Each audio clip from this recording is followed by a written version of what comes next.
Hello students, आप सभी का एक बार फिर स्वागत है मेरे यूट्यूब चैनल फिज़िक्स क्लासेस में।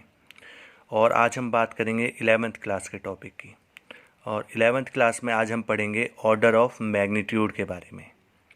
तो ऑर्डर ऑफ मैग्नीट्यूड बेसिकली होता क्या है, कोई भी क्वांटिटी होती है, वो क्वांटिटी 10 के कितने क्लोज है और 10 की पावर में कितना डिस्क्राइब कर सकते हैं उसे, या कितना उसे लिख सकते हैं 10 की पावर में। तो 10 की पावर जो भी आपकी निकल कर आएगी वो आपका ऑर्डर ऑफ मैग्नीट्यूड कहलाएगा। जैसे the order of magnitude of a physical quantity is that power of 10 which is closest to its magnitude. जो 10 के ज़्यादा क्लोज होगा और 10 की पावर जो भी आपकी फाइंड आउट हो जाएगी वो आपकी क्या कहलाएगी, ऑर्डर ऑफ मैग्नीट्यूड। यहाँ पर हम देखेंगे कि ऑर्डर ऑफ मैग्नीट्यूड को कैसे फाइंड आउट करते हैं। जैसे ऑर्डर ऑफ मैग्नीट्यूड 8 का देखेंगे। 8 जो है वो क्लोज है 10 के, यानी 5 से ऊपर जितनी भी क्वांटिटी होंगी वो क्लोज होंगी किसके, 10 की। तो 8 को हम लिख सकते हैं 0.8 इंटू 10 की पावर 1। क्यों? क्योंकि पॉइंट आप अगर लेफ्ट हैंड साइड में शिफ्ट करते हो, जैसे ये है, अगर मैं यहाँ 80 लिखता तो 0.12 यहाँ पर पॉइंट शिफ्ट हुआ, यानी लेफ्ट हैंड साइड में शिफ्ट हो रहा है, तो पावर जो आएंगी वो 10 की प्लस में आएंगी। और अगर राइट हैंड साइड में शिफ्ट होता तो पावर कितनी आती, माइनस में आती। तो राइट हैंड साइड में पावर नेगेटिव और लेफ्ट हैंड साइड में पावर पॉजिटिव। ओके, नाउ तो यहाँ पर आपको दिखाई देगा कि ये जो क्वांटिटी है इसमें 10 की पावर कितनी दी हुई है, 1। तो ऑर्डर ऑफ मैग्नीट्यूड कितना हो जाएगा, 1।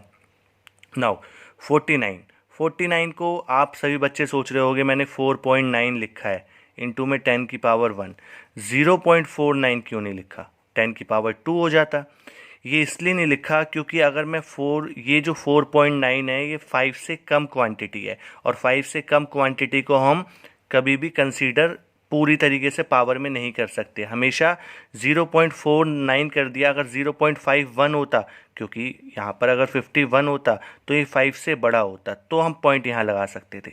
लेकिन 5 से छोटी कोई भी क्वांटिटी होगी तो पॉइंट को हमें उसके बीच में शिफ्ट करना होगा। तो 4.9 इंटू 10 की पावर 1, एक ही पॉइंट शिफ्ट हुआ है तो 10 की पावर 1 ही आएगा। तो 10 की पावर को ही देखा जाएगा, तो ऑर्डर ऑफ मैग्नीट्यूड इसका भी कितना हो जाएगा बच्चों, 1। जैसे अगली क्वांटिटी है 75300। तो 75300 ये कौन सी, कितनी पॉइंट हम शिफ्ट कर सकते हैं, 1 2 3 4 5, क्योंकि ये 5 से बड़ी क्वांटिटी है 7। तो 0.7530 लगाने की ज़रूरत नहीं है, सीधा 5 पॉइंट हमने शिफ्ट किए तो 10 की पावर 5 आ जाएगा। तो ऑर्डर ऑफ मैग्नीट्यूड क्या कहलाएगा इसका, 5। नेक्स्ट देखते हैं 5.1 इंटू 10 की पावर 3। तो पॉइंट को भी शिफ्ट कर सकते हैं क्योंकि 5.1 5 से बड़ा होता है, तो पॉइंट को जब शिफ्ट करेंगे तो एक और पावर बढ़ जाएगी, तो 0.51 इंटू 10 की पावर 4। तो यहाँ पर ऑर्डर ऑफ मैग्नीट्यूड कितना हो जाएगा, 4। तो ऐसे कोई भी नंबर आप सोच सकते हो, और ऐसे कम से कम 5 एग्जाम्पल और लिखने हैं आपको।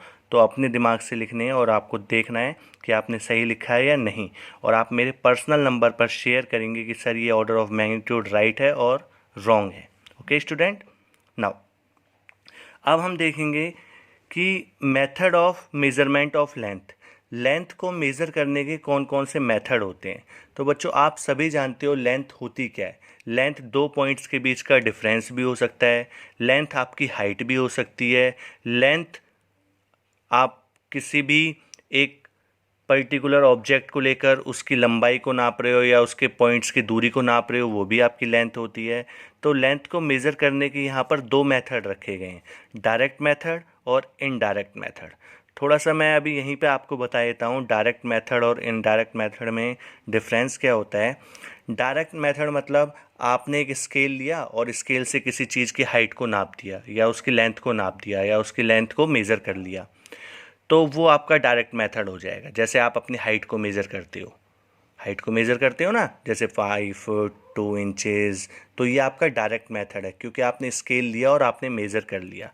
इनडायरेक्ट मेथड, इसमें आप डायरेक्टली किसी चीज़ को मेज़र नहीं कर सकते, आपकी हाइट नहीं आती इसमें आती है एस्ट्रोनॉमिकल ऑब्जेक्ट्स होते हैं, यानी अंतरिक्ष में बहुत सारे प्लैनेट वगैरह हैं, तो उनकी दूरी अर्थ से कितनी होती है, तो आप वहाँ पर स्केल लेकर तो जा नहीं सकते, भाई स्केल लेकर गए और हाइट को नाप कर आ गए, तो उसके लिए हम इनडायरेक्ट मेथड का यूज़ करते हैं। या एस्ट्रोनॉमिकल ऑब्जेक्ट का साइज़ कितना है, यानी वो कितने विथ है उसकी, तो उसको मेज़र करने के लिए भी हम इनडायरेक्ट मेथड का यूज़ करते हैं। चलो डिस्क्राइब करते हैं इसे। डायरेक्ट मेथड जो होता है वो it is the method from which we can calculate length of any object directly. Some instrument from which we can calculate length of the object, कुछ इंस्ट्रूमेंट भी होते हैं जिससे हम लेंथ को मेज़र करते हैं ऑब्जेक्ट की, जैसे मीटर स्केल। मीटर स्केल में 10⁻³ मीटर से 10⁻² मीटर तक मेज़र कर सकते हैं, यानी 100 मीटर तक का स्केल हो सकता है, और 0.001 मीटर यानी 1 मिलीमीटर से लेकर 100 मीटर तक हम इसमें मेज़र कर सकते हैं। वर्नियर स्केल होता है, इसमें बहुत ही थिक ऑब्जेक्ट्स को मेज़र कर सकते हैं 10⁻⁴ मीटर तक की, यानी थिक नहीं थिन। स्क्रू गॉज, इसको हम स्पैरोमीटर भी कहते हैं, और इसमें 10⁻⁵ मीटर तक की थिननेस को हम मेज़र कर सकते हैं। तो आप ध्यान से इनको देखें, ये आपके डायरेक्ट मेथड होते हैं किसी भी लेंथ को मेज़र करने के। नेक्स्ट हम आते हैं इनडायरेक्ट मेथड पर। तो इनडायरेक्ट मेथड में सबसे पहले हम पढ़ेंगे इनडायरेक्ट मेथड। तो इनडायरेक्ट मेथड में हम दो पॉइंट्स के बीच का डिफरेंस जो बहुत ही दूर हो या बहुत ही पास हो, तो उनको मेज़र करने के लिए या उनके साइज़ को मेज़र करने के लिए हम यूज़ करते हैं इनडायरेक्ट मेथड का। और इस मेथड का नाम हम पैरेलैक्स मेथड भी बोल सकते हैं। जैसे यहाँ पर लिखा हुआ है, ये कोई एस्ट्रोनॉमिकल ऑब्जेक्ट है, इसकी हम देखते हैं कि इसका साइज़ कितना है। मान लो ये s डिस्टेंस पर है हमसे, और ये हम यहाँ पर खड़े हुए हैं अर्थ पर, और हम इसके दोनों एंड्स को देखते हैं। तो दोनों एंड्स को देखने में हमारी आइज़ के बीच में कोई ना कोई एंगल बनेगा, क्योंकि आँखें हमें बार बार क्या करनी पड़ेंगी, बेंड करनी पड़ेंगी, अपनी आँखें मोड़नी पड़ेंगी। तो वो एंगल कितना बन गया, थीटा।